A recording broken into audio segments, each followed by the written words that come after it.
আজকে নিজের জন্য একটা কাজ করলাম। একটা পুরনো ব্লাউজ ছিল যেটাতে নিজেই এই টার্সেলগুলো লাগিয়েছিলাম, কিন্তু কি হয় জানো তো, যখনই আলমারি থেকে বের করে পরবো মনে করি টার্সেলগুলো কুঁচকে যায়।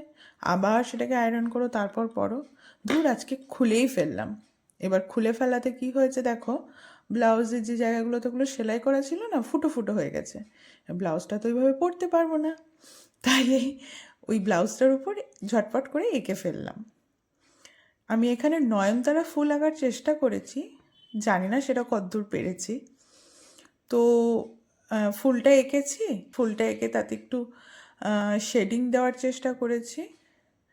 তো আজকেই আসলে এটা পরে যাব মনে করেছিলাম, এক জায়গায় যাওয়ার ছিল, তো এই ব্লাউজটা বের করেছিলাম যে পরে যাব। কিন্তু একটা হাতা কমপ্লিট হয়েছিল, আরেকটা হাতা আমি কমপ্লিট করে উঠতে পারিনি, তাই অগত্যা এটা পরতে পারলাম না। কিন্তু এই কাজটা তোমাদের সাথে শেয়ার করছি, ফার্স্ট টাইম আমি ব্লাউজ পেন্টিং করলাম।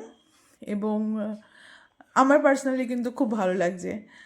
আমার বাড়ির সবাইও বলল খুব সুন্দর হয়েছে। ভবিষ্যতে এই ধরনের কাজ করার আরও ইচ্ছে আছে, এই ধরনের ফ্লাওয়ার মোটিভ। দেখা যাক কতদূর কী করতে পারি। আরও কয়েকটা পাতা আমার অ্যাড করার ইচ্ছে আছে। জায়গাটা কেমন একটা খালি খালি লাগছে, পাতাগুলো দিলে আর একটু ভরাট লাগবে এই ফুলের আশপাশ দিয়ে। ওই হাতাটা যখন করব তখন অবশ্যই আমি এতে পাতাগুলো অ্যাড করে দেব। তারপর আমি তোমাদের সাথে ফাইনাল লুকটা অবশ্যই শেয়ার করব। আর কাজটা কেমন লাগলো অবশ্যই জানিও। আর আমার ফেসবুক পেজটাকে ফলো করো, আমার কাজ ভালো লাগলে লাইক করো, পারলে একটা কমেন্ট করো। আর টাটা, ততক্ষণের জন্য আসি, আবার নতুন ভিডিওতে দেখা হচ্ছে।